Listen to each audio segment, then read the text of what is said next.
Ang species na ito ay orihinal na pinangalan ng Leviathan Melville Lane noong tag-araw ng 2010.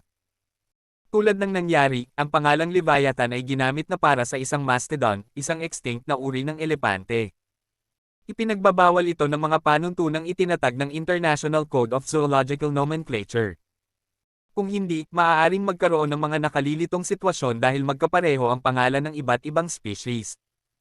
Kaya pinalitan ng pangalan ng mga may akda ang kanilang bagong species na Leviathan, na siyang orihinal na spelling ng Hebrew. Leviathan ang English spelling.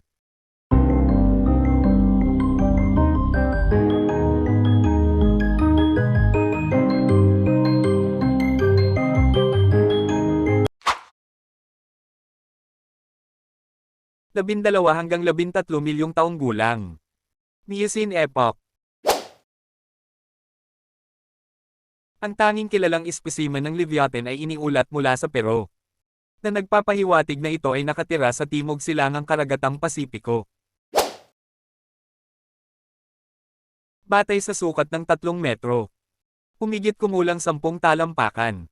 Ang haba ng bungo at sa paghahambing sa iba pang sperm whale. Ang Leviathan ay may haba ng katawan na 13 hanggang 16 metro. 45 hanggang 60 talampakan. Ang bungo at ibabang panga ng Leviathan ay napakalaki at napakalaki. Hindi tulad ng modernong sperm whale, fish eater, ang Leviathan ay nagtataglay ng napakalaking, malalim na ugat sa itaas ng ngipin at isang maikli, malapad na nguso. Ang modernong sperm whale ay kulang sa itaas ng ngipin, at may napakahaba, hindi gaanong matibay na nguso. Katulad ng modernong sperm whale. Ang Leviathan ay nagpakita ng malukong ibabaw sa tuktok ng bungo na tinatawag na supracranial basin, na malamang na naglalaman ng malaking sac na puno ng likido na tinatawag na spermaceti organ. Ang mga ngipin ng Leviathan ay malalaki. 14 na pulgada ang haba. 4 hanggang 5 pulgada ang lapad, halos kasing laki ng 2 litro na bote ng soda. At higit sa doble ang laki ng pinakamalaking kilalang Tyrannosaurus rex na ngipin. May matatalas na dulo. At magkaroon ng malalim na gouges mula sa pagsusuot laban sa iba pang mga ngipin. Bagamat ang karamihan sa skeleton ng Leviathan ay hindi kilala. Ang mga primitive sperm whale na may katulad na evolutionary grade, tulad ng Zygophis eater, ay may mga skeleton na katulad ng mga modernong sperm whale. Ito ay nagpapahiwatig na si Leviathan ay ganap na marine at isang mahusay na manlalangoy. Ang nguso at ang mga ngipin ng Leviathan ay nagpapahiwatig na ito ay pinakain sa isang paraan na ibang-iba kaysa sa modernong sperm whale, fish eater.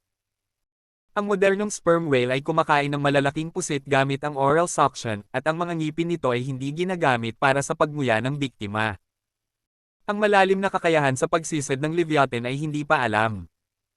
Ngunit ang modernong sperm whale na fish eater ay ang pinakamalalim na diving marine mammal, na nagpapahintulot sa mga ito na ituloy ang malalaking pusit sa napakalalim.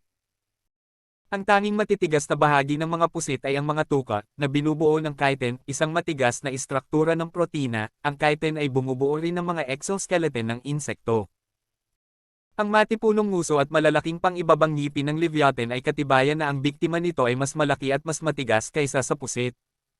Bukod pa rito, ang relatibong sukat ng attachment area para sa temporalis, ang pangunahing kalamnan na nagsasara ng panga, ay mas malaki. May kaugnayan sa laki ng bungo kaysa sa fish eater, at katulad ng sa killer whale, Orcinus orca.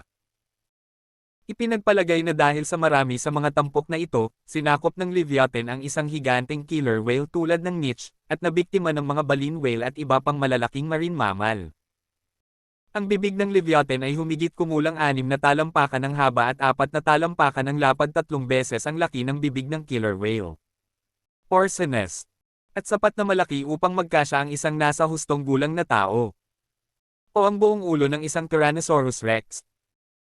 Sana nagustuhan nyo ang ating topic today at sana pa support na rin po. Maraming salamat.